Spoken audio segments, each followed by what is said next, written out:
Beleza, mestre Ivomar. Chamo você em instantes, tá bom? Vamos deixar aí.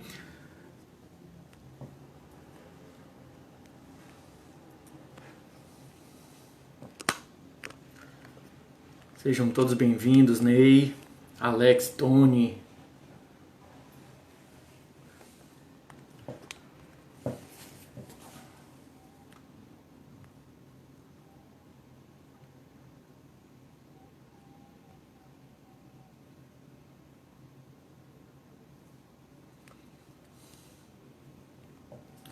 Bom, pessoal, chegando.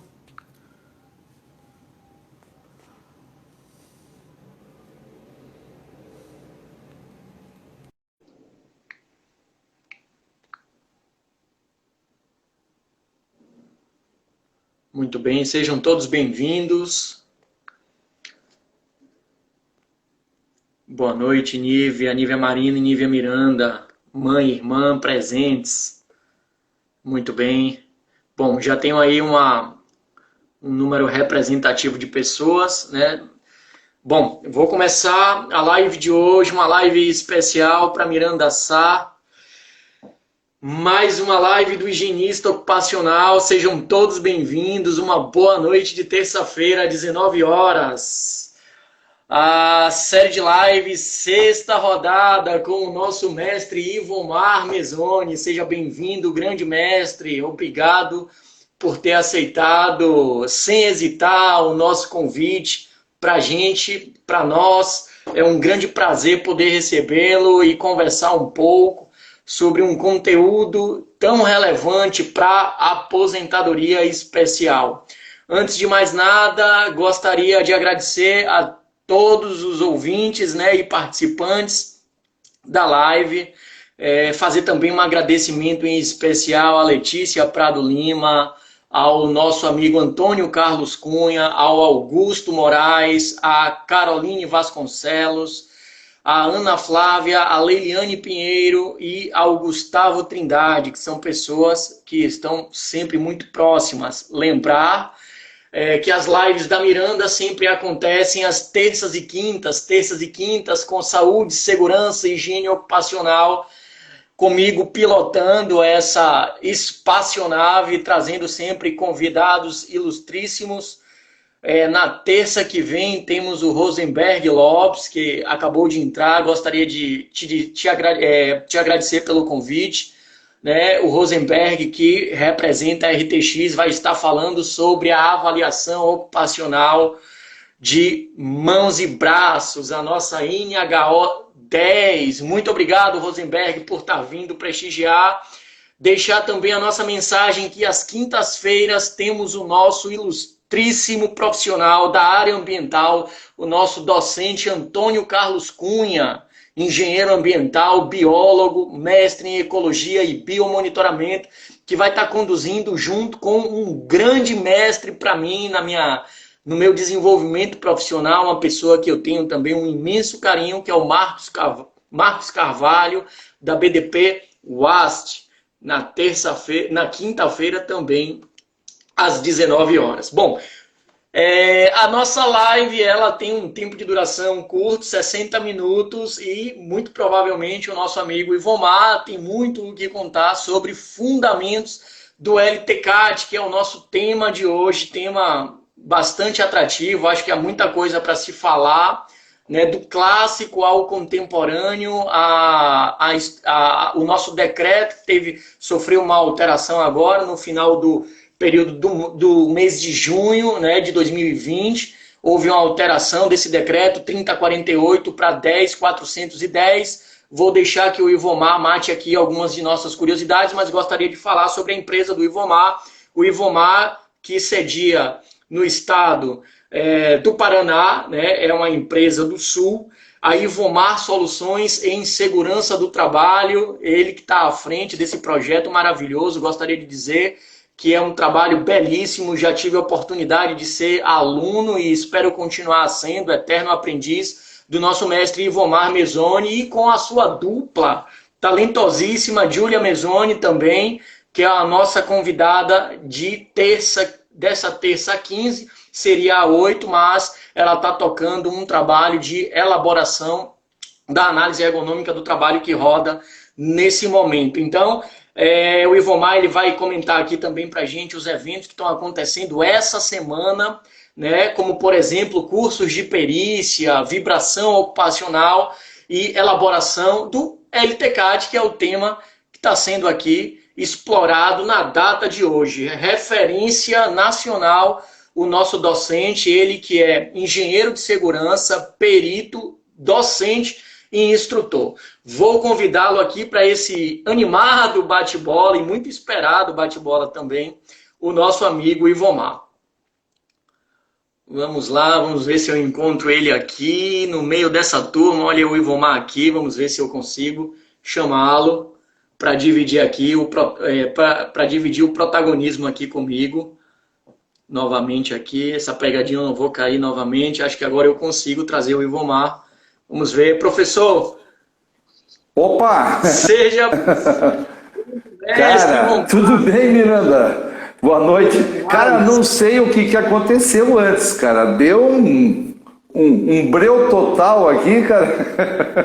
Tem umas coisas que não se explica. Tudo bem, é o tempo que a gente faz uma introdução também calorosa para lhe receber. Que bom, que bom. Ficamos felizes aqui, fizemos festa. Inclusive, quando você aceitou o convite, nós somos muito eufóricos aqui com as conquistas. E ter você nos 60 minutinhos para a gente é uma grande honra, assim como é uma honra ter todos os convidados, né, que por aqui passaram. Quero agradecer a todos, que alguns estão assistindo. E vamos aproveitar o máximo possível. Antes de mais nada, gostaria que você contasse um pouquinho sobre o trabalho da Ivomar, que é um trabalho já um trabalho difundido.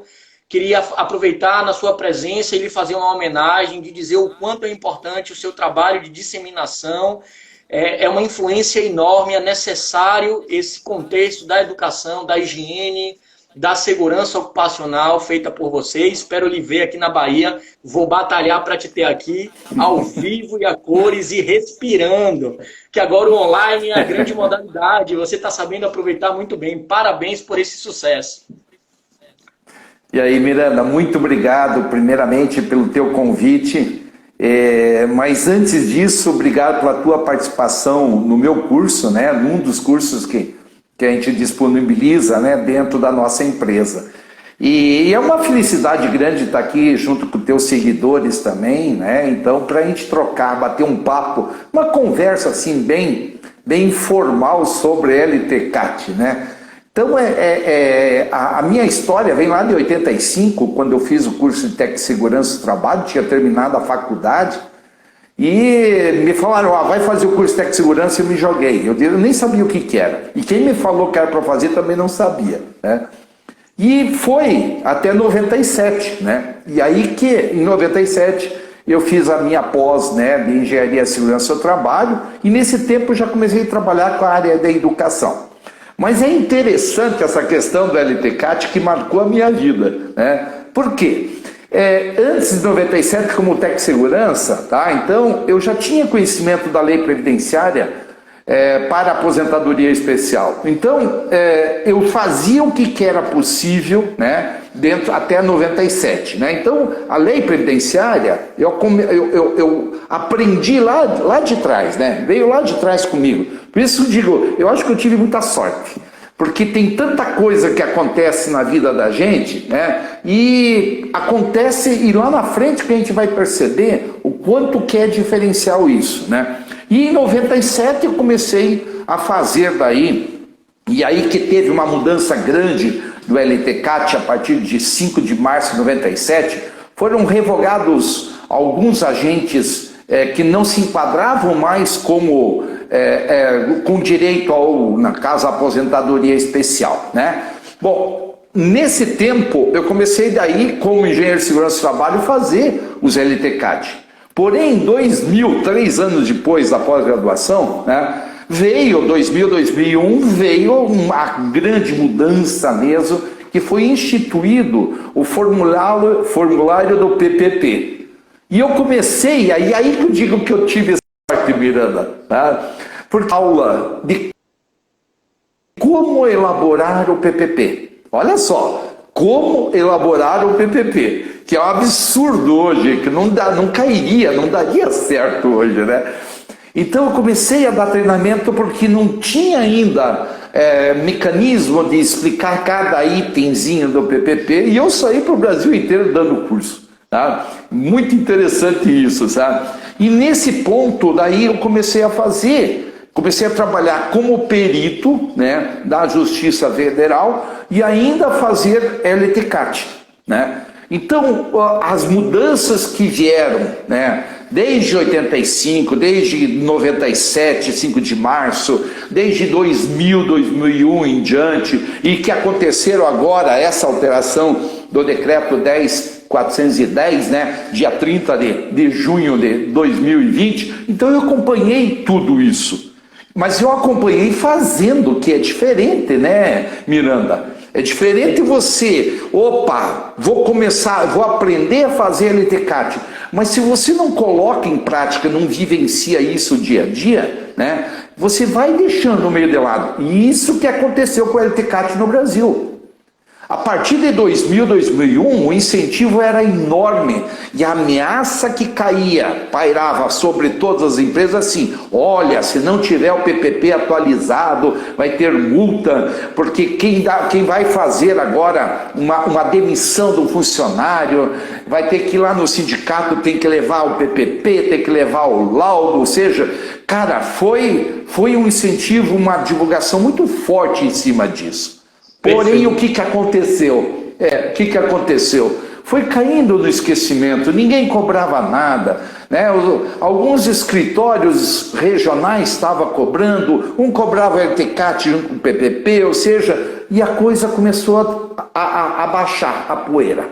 E aí só se fazia aquele LTCAT para quem vinha lá pedir para se aposentar.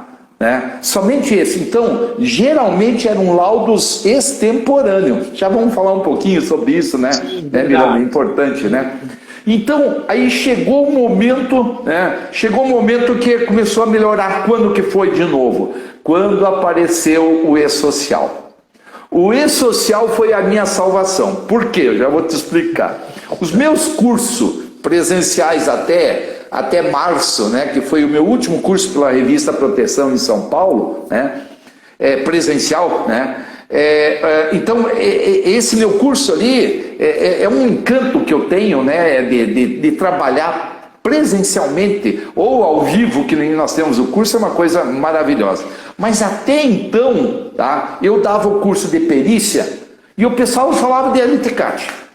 Pessoal, nós não vamos tratar de LTCAT aqui dentro. De repente eu posso responder algumas perguntas para vocês, mas não vai caber falar sobre LTCAT. Miranda, o E-Social diferenciou para todos os profissionais de segurança do trabalho, para aqueles que nunca tinham lido um decreto 3048, para quem não sabia o que era um financiamento da atividade especial. Então isso separou, para o meu curso de perícia de insalubridade, separou a insalubridade para os fins previdenciários que se trata o LTCAT. Então foi um grande ganho. Tá? Perfeito. Então foi um grande ganho nesse momento. Né? Então, o que acontece? O que fala a questão da composição? Vamos falar da composição do LTCAT. As pessoas precisam entender, tá? Primeiramente, tá, que é uma lei previdenciária. Então nós temos duas coisas para se dedicar para a elaboração do LTCAT. Ter compreensão da lei, previdenciária e ter, no caso, o entendimento, o conhecimento, sabe, o domínio das metodologias que a lei previdenciária diz. Olha, para fazer calor precisa metodologia tal, para fazer avaliação de vibração tem que ser tal e assim por diante. São duas coisas, elas não podem ficar desassociadas, sabe? Então o grande problema é que pouca gente ainda, tá, está lendo a lei previdenciária, está lendo muito pouco o decreto 3048, tá? Naquele capítulo que trata sobre a LTCAT, de qual é a estrutura do LTCAT, Quais são os critérios que a Previdência diz? Olha, siga esses critérios que é lei. E aí a confusão é muito grande nesse sentido. Então, dos meus cursos, tá, são poucos o que tratam tanto de legislação quanto é de LTCAT. Mas não a legislação por si só. Eu não gosto de trabalhar a legislação, eu não gosto de discutir critérios de legislação. Nunca fiz isso na minha vida. Mas eu aplico o que está na lei. Eu não discuto a lei. Se for para discutir a lei, tá, vem num outro nível jurídico, né, para fazer isso. Certo? Então, seria uma discussão mais para fins jurídicos mesmo, né, de percepção da lei. Eu não gosto de entrar nessa discussão, certo? Porém, o que acontece na lei previdenciária? Tem muita discussão. A compreensão de como fazer um LTCAT, as metodologias de avaliações, tá? As pessoas podem compreender diferente. E aí, qual é o prejuízo? Aí são vários. Um deles é que o meu LTCAT pode voltar. Graças a Deus, até hoje, eu nunca tive o meu LTCAT devolvido. Nunca tive. Graças a Deus. Por quê? Eu aplico o que está na lei. Eu não fico discutindo com a lei. Né? Então, eu aplico o que está lá. Se alguém disser, olha, o que você está fazendo está errado, eu mudo. Não tem problema nenhum. Certo? Então, eu vou o que está lá. Então, eu não fico em momento algum discutindo. Agora, graças a Deus, volto a dizer, todos os meus LTCAT até hoje que eu fiz, deram certo, cara. E a gente não perde tempo. O outro prejuízo é se eu elaborar um LTCAT que não está em conformidade com as leis previdenciárias, eu posso prejudicar a empresa. Certo? Eu posso causar um dano para a empresa, né? Um prejuízo para a empresa. Ou, terceiro ponto, eu posso causar um dano social para o segurado.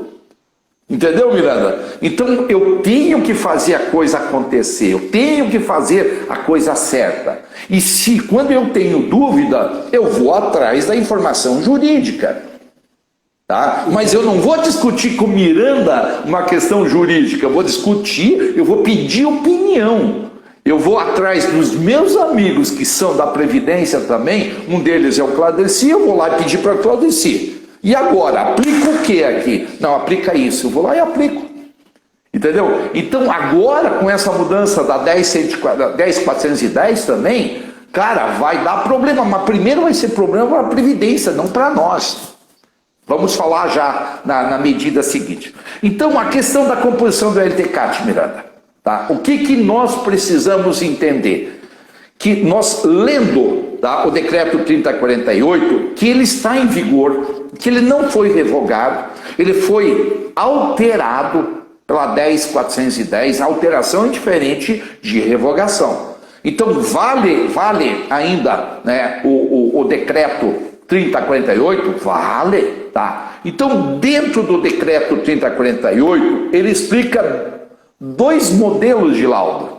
O laudo contemporâneo, que seria hoje, que é tranquilo para fazer, e o laudo extemporâneo, ou seja, retroativo.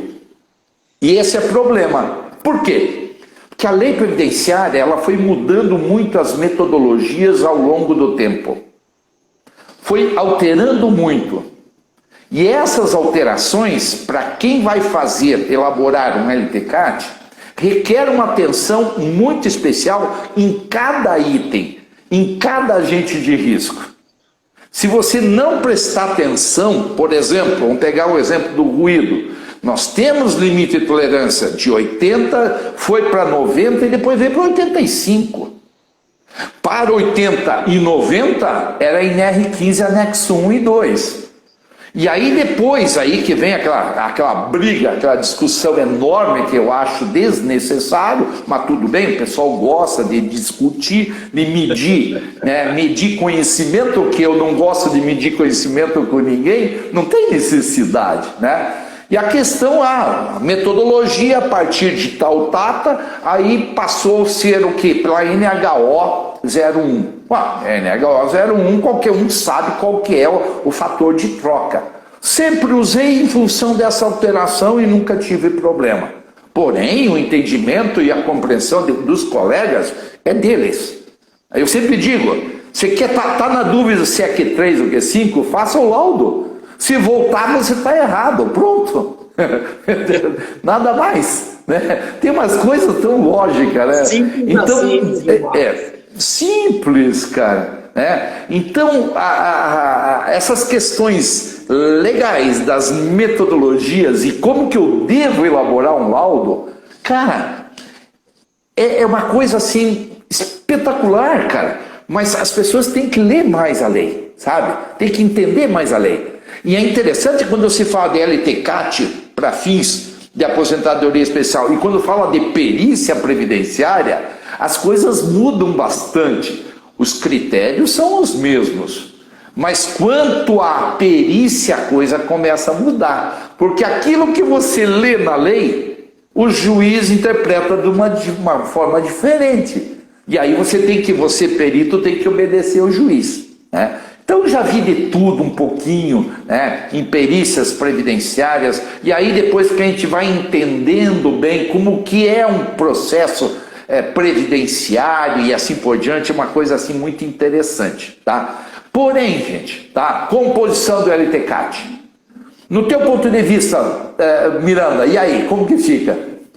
Bom, eu separei aqui perguntinhas para tirar o raciocínio. Eu gostaria de tentar separar, de seu ponto de vista, verificar o enquadramento de insalubridade, o enquadramento de periculosidade. É comum, é até batido esse tema em alguns grupos. Pois é, cara. Mas essa bagunça. Judiciários com enquadramento de insalubridade e periculosidade. Pode isso, Ivomar?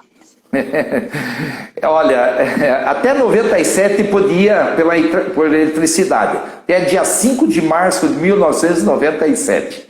Então, era o único agente de risco periculoso que era enquadrável. O que vem depois disso são decisões, são jurisprudência, que nós não temos nada a ver com isso. Até teve uma aluna agora, né, aqui, a Bruna, que me falou assim: professor, eu vou fazer uma perícia previdenciária e o advogado do segurado me questionou se ele estava exposto a condições periculosas. E o que eu respondo agora? Diga para ele que não é objeto da perícia previdenciária tratar de questões periculosas. Se fosse até 97, seria por eletricidade, né? E ela pegou e eu disse: mas cita o juiz. Queira, senhor juiz, me informar se devo responder ao objeto da perícia ou atender o advogado. Ela teve que fazer isso, cara. Sabe? Então agora não veio a resposta, sabe? Porém, o que eu quero dizer?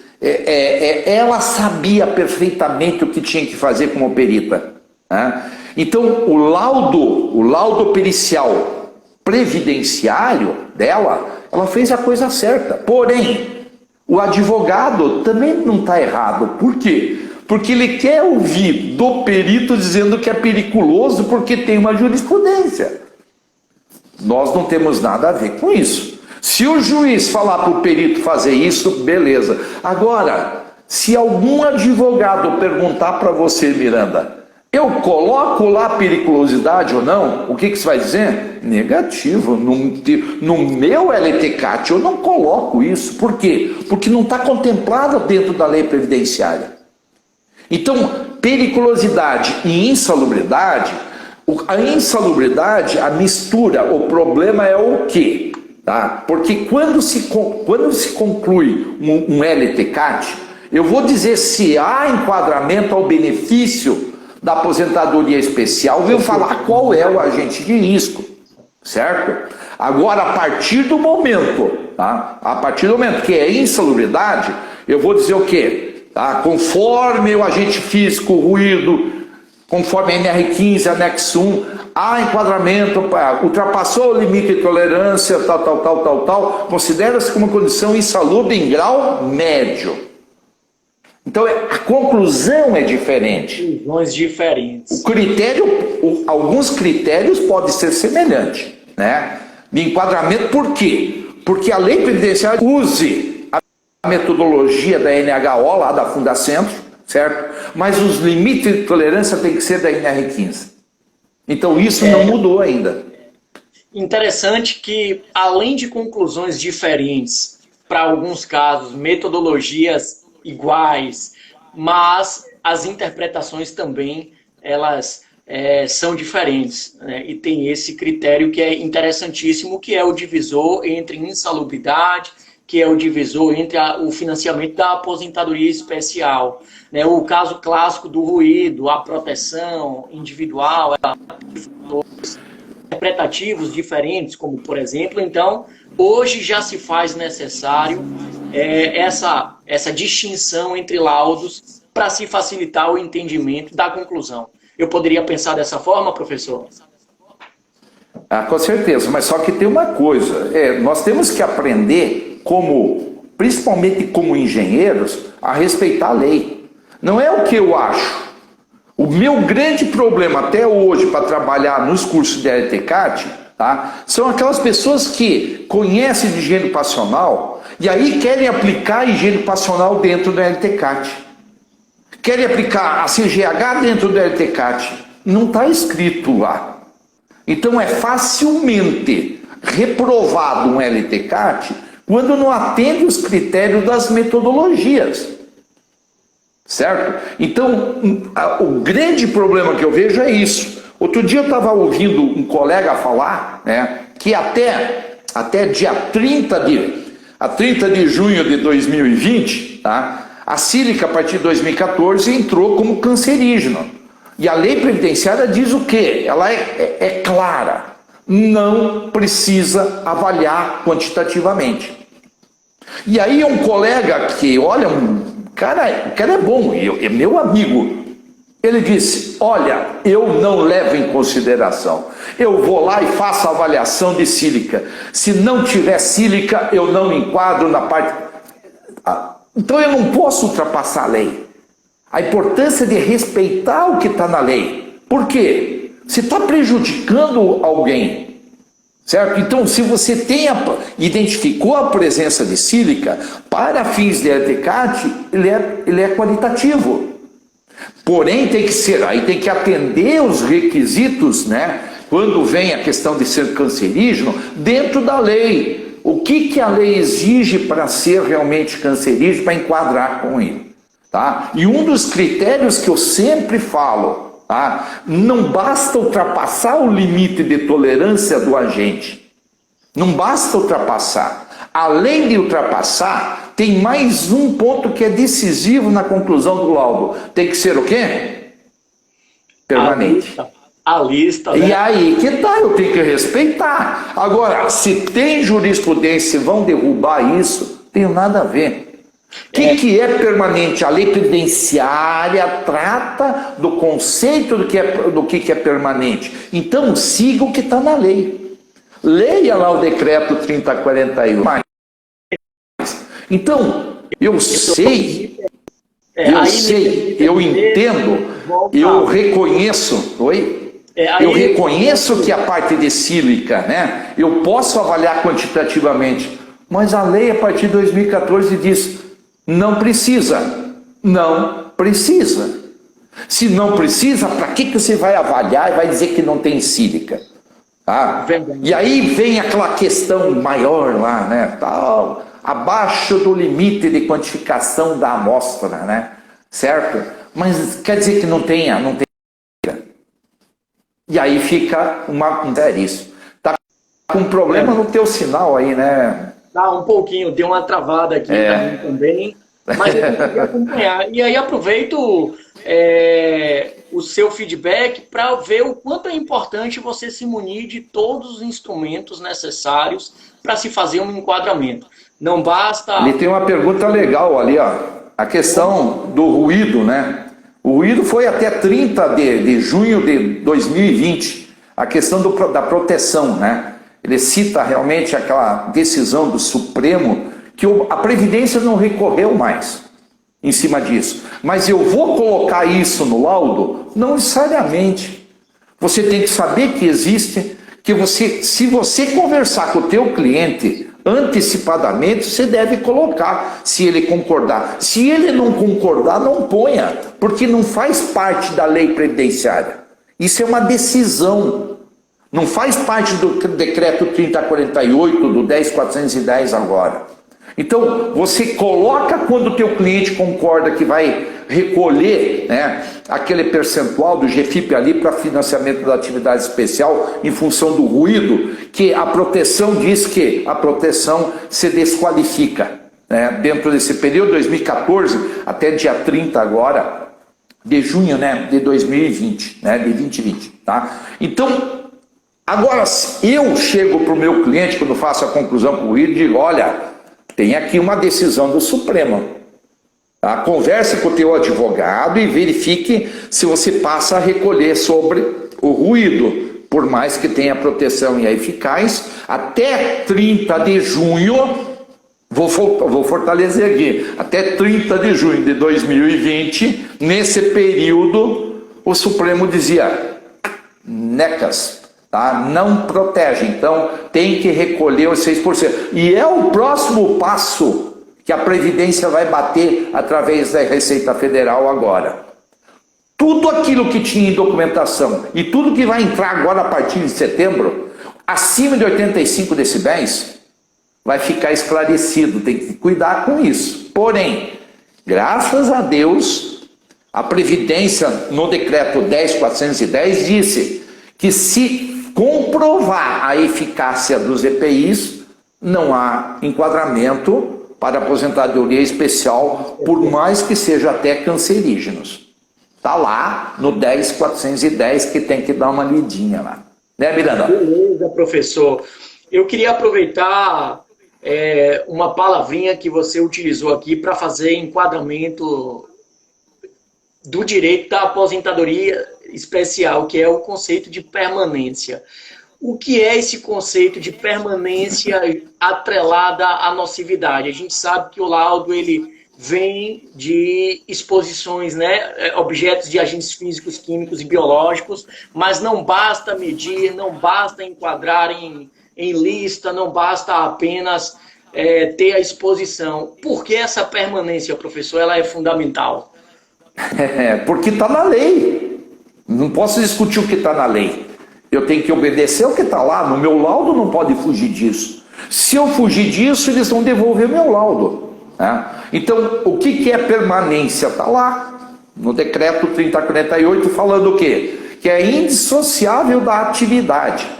Perfeito. Ou do agente, ou do quê? Da combinação de mais do que um agente. Certo? Então, é o tempo todo. Vamos pegar exemplo, hoje mesmo eu estava conversando com os alunos, né? A exposição à vibração de operador de empilhadeira. Cara, é muito difícil, tá? O cara ficar o tempo todo em cima da empilhadeira. Então, mas é possível? Claro que é. Tem empresas que o cara sobe ali e só desce para ir no banheiro ou para ir almoçar e fazer lanche, alguma coisa, os intervalos, e tudo bem. Tá? Caso contrário, a nossa função é investigar, é fazer o levantamento, é verificar se é permanente. Tá? Então, permanente quer dizer o quê? O tempo todo, por isso que eu te falei. Pode ultrapassar o limite de tolerância? Pode, mas ele tem que ser permanente, é mais um pré-requisito. Tá? Então eu não posso alterar. E outra, uma coisa importante, Miranda, em tudo que é laudo, nenhum profissional pode emitir opinião pessoal. Por causa que o Código de Processo Civil 473 diz, não pode emitir opinião pessoal. Então você tem que seguir o quê? O que está na lei, o que determina a lei, né? Então, a importância de você respeitar o que está na lei, volto a dizer, tem que ter um conhecimento muito grande, tá? Tem que ter um conhecimento muito grande. E é interessante que nos nossos grupos de LTCAT, no caso do curso, né? O pessoal pede assim, o que vocês entendem a exposição de gasolina e óleo diesel? Cara, quando fazem alguma pergunta dessa, eu disse, cara, o cara não está seguindo as leis previdenciárias, não quis ler. Aí é melhor pedir para os outros. Né? E aí eu respondi, cara, faz parte do anexo 4, tá? É permanente? De repente, qual que é a composição da gasolina? Eu devolvo a pergunta para o aluno para ele pensar. Porque eu sei o que é, como é fazer o enquadramento, mas ele não. Então parece que agora parece que não é a dúvida que as pessoas têm. Parece que tem um certo receio de querer pesquisar, de estudar. Certo? Então essas coisas que nós temos que buscar mais. Sabe? A omissão, por exemplo, do benzeno para os postos de combustíveis, que aconteceu em dezembro do ano passado, cara, eu tenho 2 clientes que têm postos de combustível, só 2. Tá? Só 2, porque não é o nosso foco principal da assessoria nas empresas. Cara, estava lá. E teve um cliente que recebeu a notificação, o outro não. Por quê? Porque um já estava pagando a tempo. E esse outro, por que ele recebeu a notificação? Porque ele não pagou, ele disse, então vamos lá ver no teu laudo. Aí nós fomos lá folhear o laudo, está aqui, ó. Tá? Eu já tinha te falado para recolher, mas você mesmo disse, que ninguém fiscaliza, então não vou recolher. Entendeu, Miranda? E vem agora para o ruído, hein? A bola da vez é ruído, se prepare. E o pior, para quem fez um LTCAT equivocado, errado, tá? E que não colocou que era enquadrável como para aposentadoria especial, pode reparar o dano para o cliente. Então olha o perigo que é isso, Miranda. Imagina. Olha o problemão que eu posso gerar para o meu cliente. Imagino que sim. Professor, eu queria fazer uma pergunta por sua vivência profissional. O manual, que é um recurso auxiliar para quem pretende fazer quem pretende estruturar, né, os princípios da aposentadoria especial. Sim. Através do LTCAT, lá se menciona sobre a utilização de outras demonstrações, como PPRA, PGR, o próprio PCMSO. Não é no manual, deixa eu corrigir, não é no manual, é no decreto. No decreto. No decreto. Ele ajuda, então vou tentar colocar melhor. O manual ele ajuda a organizar esse passo a passo e lá se menciona, eu costumo o manual, que é uma ferramenta que está disponível para auxiliar os profissionais nesse suposto enquadramento para a aposentadoria especial. Agora, na sua vivência, professor, essa prática, ela se sustenta, essa substituição de demonstração por programas diferentes do LTCAT? Sim e não. Sim, por quê? Porque está dentro da lei. Tá? Então, ele tem valor legal. Eu tenho me valido de documentação, principalmente para laudos extemporâneos, eu tenho me valido de documentação antiga da empresa, certo? Que eu tenho que verificar naquele período se a metodologia era a mesma da Previdência. Eu posso me valer daqueles valores, certo? Para elaborar um laudo hoje, né? Hoje eu emito o meu laudo de hoje, porém, prevalecendo no período anterior, e não é só isso, respeitando também os critérios de como fazer isso, né? Em relação à documentação que eu falei que não, é que o documento PPRA, o PCMAT, o PGR, o PCMSO, eles têm que ter cunho de laudo. Então ele tem que ser elaborado por médico engenheiro. Por quê? Porque a LTCAT também, então isso aqui é um histórico da lei. Ele não mudou esse conceito. Agora, você chegar para fazer, por exemplo, vamos pegar aí, um PPRA. Vamos fazer um laudo agora, Miranda? Vamos fazer um laudo agora? Vamos fazer um LTCAT agora contemporâneo.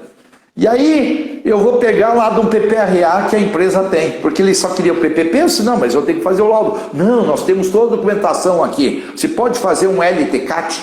Eu disse, então tá. Aí eu chego lá, eu pego no PPRA o quê? Tem umidade, tem frio. Opa, e aí? Enquadra ou não enquadra? Eu vou contemplar ou não vou contemplar? Então, se eu não conheço a lei, eu vou fazer besteira. Então, dependendo do período, eu vou enquadrar ou não vou enquadrar. Por exemplo, vou pegar um exemplo que é clássico. A Previdência esqueceu o formaldeído de fora da lista do anexo 4 do decreto 3048. Esqueceu, cara. Eles esqueceram o formaldeído. Não tem como enquadrar, cara. E é tão comum a presença do formaldeído, né? Ou seja, formaldeído está em adesivos sintéticos, está principalmente na área, nós temos na minha região aqui, é muito voltada à área de madeira, de móveis, moveleira, né, e tudo. Então se usa muito em chapas de compensado, MDP, MDF, essas coisas. Tá? Não é contemplado, não posso usar. Não posso usar. Então, quando se trata de documentos, claro que pode, está lá na lei. Agora, quando se vai analisar esses documentos, ele tem que atender os critérios de metodologias da época. Se não atender, a Previdência pode devolver, pode não acolher, e ela vai dizer, olha, a metodologia que foi usada aí não serve. Vamos pegar um exemplo clássico hoje, né? Se você pegar agente biológico, cara, pode ver, médico, dentista, veterinário, cara, não tem como enquadrar para a Previdência, cara. Por quê? Porque a lei do agente biológico é diferente do anexo, da NR15, do anexo 14.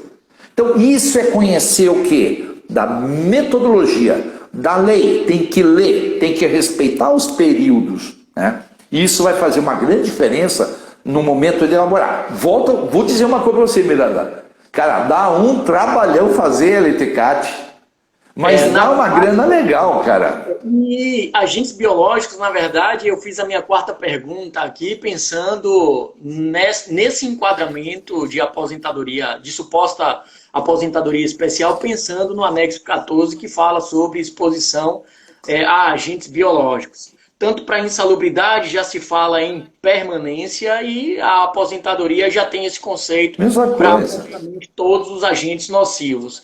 E aí eu lhe pergunto, professor, na prática, como é que é feita essa avaliação qualitativa? O que é que o senhor considera quando chega num cenário para fazer essa caracterização da suposta exposição permanente?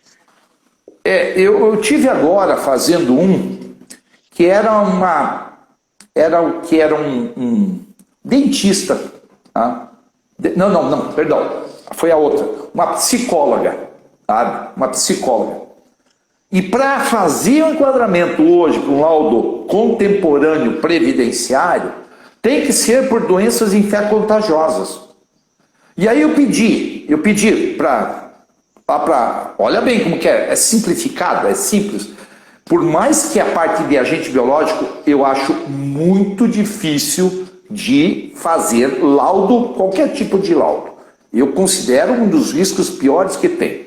Mas eu conversando com a psicóloga, a minha pergunta para saber, o paciente quando vem aqui, vem através de quem? Não, vem através do médico, aqui da unidade de pronto atendimento, e o médico que vai fazer, no caso a anamnese, me encaminha o paciente. Mas quando esse paciente chega até você, você sabe que ele é portador de doença infecto-contagiosa? Ela disse não. Pronto, acabou ali. Eu tinha que saber se todos os pacientes que vinham, segundo a lei previdenciária, é somente para doentes, no caso para profissionais que atuam na área de saúde, no caso, que somente com doenças infectam. Então, a lei previdenciária, o texto é diferente. Tá? Então, é diferente, é próximo do anexo 14 em grau máximo, é próximo. Tá? É próximo. Mas é muito na insalubridade, conforme a NR15 anexo 14, é diferente. O outro critério, vamos imaginar que todos os pacientes do médico, né, vamos supor do médico, são portadores de doenças infecto-contagiosas. O que eu levo em consideração, tanto para a LTCAT quanto para fins, no caso de insalubridade? Como que se dá a forma de contato? Se é percutânea, se é direto ou indireto, se é por gotículas, se é por aerossóis, ou seja, eu coloco no meu laudo como é a forma de contato, certo? E aí sim, aí depois, aí fica mais fácil para tomar decisão, né? Mas que tem que ser permanente, tem que ser, cara, não tem como, né? Por quê? Porque a lei previdenciária ali fechou, né, com a NR15 anexo 14, né? Já estão mais casados, né, nesse aspecto. Bom, falando sobre laudos contemporâneos e extemporâneos, você já deu aí uns pitacos sobre laudos extemporâneos. Eu queria saber do senhor, professor, os laudos extemporâneos, por que esses levantamentos são mais complexos, né? Quais são as dificuldades que a gente encontra quando aceita o desafio de pegar um interessado em resgatar esse suposto financiamento da aposentadoria especial? Em sua trajetória aí, o que é que você já encontrou de aventura? De tudo. Eu vou te dar o que é comum para todos nós da área que elaboramos LTCAT individual, extemporâneo ou retroativo. O advogado do autor, né, do segurado, ele já te manda o PPP preenchido. Daí você olha aquilo ali e você larga a mão, quer arrumar para cima da minha cabeça. Mas veja bem o que aconteceu uma vez. Um advogado, tá, que era proprietário de uma transportadora, certo? Tinha 2 caminhões, 2 ou 3, uma coisa assim. Transportava cereais, né, entre a minha cidade, Francisco Beltrão, até o porto de Paranaguá. E ele acabou com aquela empresa que ele tinha os motoristas, né, das carretas.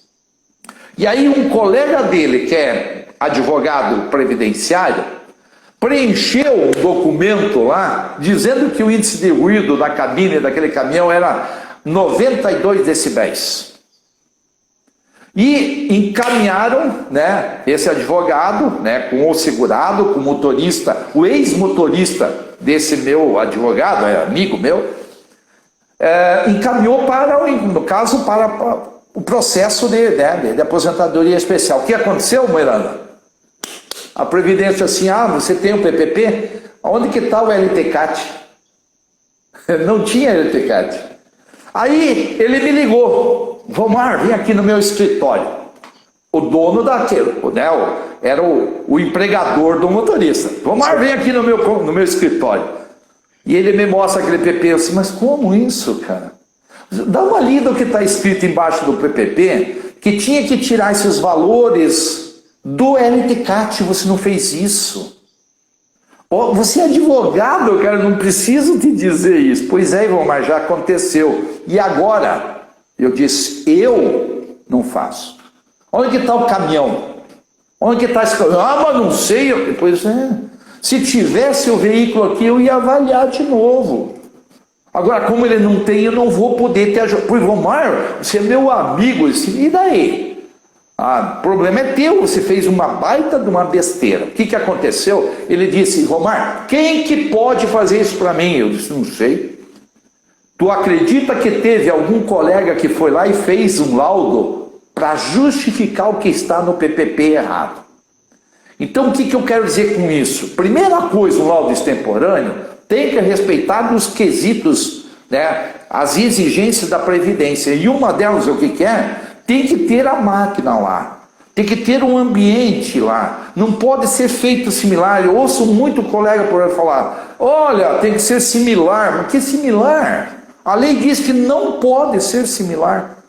Então, a dificuldade é essa, encontrar um ambiente intacto e que atenda à lei previdenciária, os requisitos para a elaboração de um laudo extemporâneo, e que não é fácil, cara. Não é fácil. Vou pegar mais um exemplo. Tá? A empresa, até uma época, até 97 por ali, antes de entrar o PPP de 2000 ali, tinha o DIRBEM 8030. Eles faziam o formulário, preenchiam e mandavam. Aí, Eu disse, o que vamos fazer? Tá? Mandou, o juiz federal lá, o advogado entrou com uma ação na Justiça Federal contra a Previdência, e o juiz federal notificou a empresa do meu cliente, que era uma cooperativa, dizendo, olha, vocês têm que apresentar o LTCAT. Daí eu falei para o pessoal do RH lá, eu disse, Paulo, essa unidade de armazenamento existe? Não, não existe mais. Mas temos que ir lá. Fui lá, tirei foto, era uma empresa, era uma garagem de ônibus, né? Ônibus interestadual. Tirei foto, mandamos, eu fiz um documento, colocando as fotos para o juiz federal juntar nos autos, né? Dizendo que o ambiente não existia mais, porém, nós tínhamos uma outra unidade de armazenamento que era muito semelhante, e se o juiz aprovar, a gente elaboraria um LTCAT extemporâneo. E o juiz aceitou. Agora, eu não posso. Se o ambiente não existe mais, esquece, cara. Sabe? Não invente, mas eu vou pegar similar. Não pode. Então nós temos que ter o que, Miranda? Saber o que está escrito lá nos pré-requisitos para fazer a elaboração de um laudo extemporâneo. Maravilha. Então nós não podemos fazer por aí, né? Beleza, maravilha. Esse é o cuidado, né? Maravilha esse feedback sobre laudos extemporâneos, o que é uma grande preocupação para os marinheiros de primeira viagem, né? Às vezes vê uma oportunidade de trabalho para composição de laudo extemporâneo e entra nessa fria. E dá uma grana legal, cara. E aí só a dor de cabeça que dá para o desfecho de tudo isso não compensa muitas vezes. E vale a pena, hein, cara? Vale a pena. Mas tem que respeitar o que está na lei. Verdade. Professor, sobre dois vínculos. Trabalhadores que passam 50% de uma jornada, né, em um vínculo com exposição a agentes nocivos, e outros 50% de uma jornada, estou considerando a jornada convencional de 8 horas, eu tenho um primeiro turno, uma manhã com exposição permanente a um agente nocivo, vamos pegar um enfermeiro. Enfermeiros são muito comuns, né, ter dois vínculos. Ele está num primeiro ambiente como um enfermeiro e num segundo momento ele vai para uma outra empresa, lá ele é coordenador, ele apenas delega tarefas, ele não tem essa exposição. Administrativo. Aí a minha pergunta fica prejudicada a aposentadoria especial desse primeiro vínculo, onde ele tem essa exposição? Eu vou fazer a pergunta diferente. Como que eu vou fazer a conclusão? É intermitente. Se eu tenho uma associação de agentes, tudo bem. Mas quando eu tenho uma intermitência da exposição, eu não atendo a exigência da Previdência, que ele diz que tem que ser o quê? Indissociável da atividade. Você não pode separar. Então você não pode inventar isso.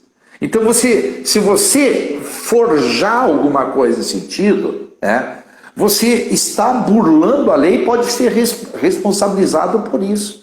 Entende? Então, quanto à exposição, tem que ser permanente, não tem essa coisa. Tá? Agora, é muito comum isso. E muito comum, os colegas falam assim, professor, mas ultrapassou o limite de tolerância? E daí? Qual é o teu problema? Atenda o que está na lei. Né? Professor, mas veja bem, ele podia ter um problema sim, mas não é permanente. Então, quem tem que discutir isso posteriormente é o advogado segurado. Eles vão discutir na justiça isso. Mas eu tenho que aplicar no meu laudo o que está na lei, né? O que está sendo exigido para isso.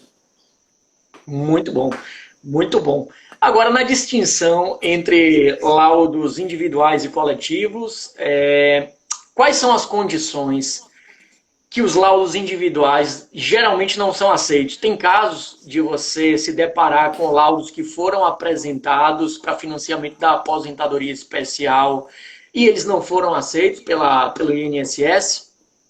O que não é? Não, isso não é. Uma das coisas que eu aprendi, veja bem, desde 85, principalmente a partir de 97, tá? Então fazem mais de 20 anos. Que eu venho acompanhando, venho dando treinamento, venho fazendo perícia, venho fazendo de tudo com relação ao LTCAT.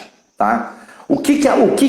Quando a Previdência devolve que não reconhece algum período especial, ela diz o porquê que está acontecendo.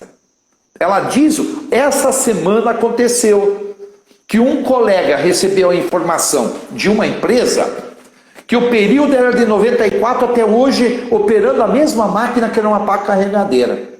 A Previdência viu lá, e aí esse meu colega fez o LTCAT extemporâneo e fez o PPP. Só que ele não pegou a carteira de trabalho do segurado. E a Previdência disse, não, mas ele entrou aqui trabalhando como, era uma pedreira, como serviços gerais. Daí depois ele saiu para operador de brita primária, e depois que ele foi operador de pá carregadeira. Então a Previdência diz aonde que está o erro. E aí o meu colega ligou lá para a empresa e falou, por que vocês não me falam isso? Vocês me falaram que desde 94 ele fez a mesma coisa. E ele tinha a documentação, no caso, tinha a documentação desde aquela época, sabe? Que ele sempre prestou serviço para aquela empresa. Entendeu, Miranda? Tá? Então, vai devolver, a Previdência vai devolver, se de repente você escolheu o critério de ruído diferente, se você usou o Q3 ou o Q5 e eles entendem que não era, se os períodos não estavam a função definida e você não informou quais são os agentes de risco naquele período, certo? Então, essas coisas que eles batem em cima, eles trabalham em cima da lei e aí devolvem para nós que a gente não observa isso. Entendeu? Então, a devolução de um laudo cabe a quem? A eles aplicar o que está na lei. E a eles justificarem. Agora, se você não concordar, Miranda, com o que eles estão falando, entra com uma ação para cima da Previdência. Eu não vou fazer isso. Eu vou lá e corrijo, se tiver que corrigir, né? Verdade. Tem perguntas aqui que ficaram de vários participantes. Eu vou pegar aqui a do Alex, do nosso amigo Alexandro, que diz aqui, acabou descendo aqui, vou voltar. Alexandro, ele não toma chimarrão, cara. Ele é do Rio Grande do Sul e não toma chimarrão. Foi participante nosso aqui de uma das lives falando sobre ruído. Ele gostaria que o senhor comentasse um pouquinho sobre óleos minerais. Como fica, professor, a questão dos óleos minerais? Ele sabe, ele fez a pergunta, mas ele já sabe da resposta. Ele é meu amigo, por isso que ele faz essas coisas, viu? Imagina se eu não tivesse amigo, né? Se fosse inimigo. Né? Um abraço para o Alex. A questão do óleo mineral, ele provém de uma discussão muito antiga, quando nasceu a NR15, né? Que a grande maioria dos óleos da época era muito bruto, né? E não era um refinado, né? Então hoje a gente sabe perfeitamente, né, em relação que esses óleos, por mais que se dizem que é mineral, são altamente refinados, né? E em relação aos óleos minerais, né, nós temos a possibilidade de enquadramento desde que ele seja cancerígeno, né? Então, isso está muito bem explicado no manual da Previdência. Recomendo que as pessoas dêem uma boa lida. Tá? Tem o material do André Rinaldi também, lá da Ambientec de Joinville, que é um material muito interessante, vem na mesma linha, certo? Então, o enquadramento hoje em relação a graxa, a óleo sintético, óleo mineral, se for cancerígeno, tudo bem, né? Mas aí nós temos um outro problema, né? Que é a justificativa lá do método IP, lá para verificar se ele tem maior ou menor que 3% do DMSO, do dimetil sulfóxido, né? Que poucos, eu tenho quando eu dou meu treinamento de LTCAT, eu mostro, ó, esse óleo mineral aqui está dizendo que é altamente refinado, que o DMSO lá é menor que 3%, então não é cancerígeno. Então hoje, o que acontece, Miranda? Que é importante que a gente entenda. Se quer fazer uma conclusão segura, se permite em qualquer laudo a justificativa técnica. Então eu não posso atribuir o que eu acho. Eu vou lá no material da Previdência, eu vou lá no material lá do André Rinaldi lá e digo, olha, conforme artigo tal, não há enquadramento.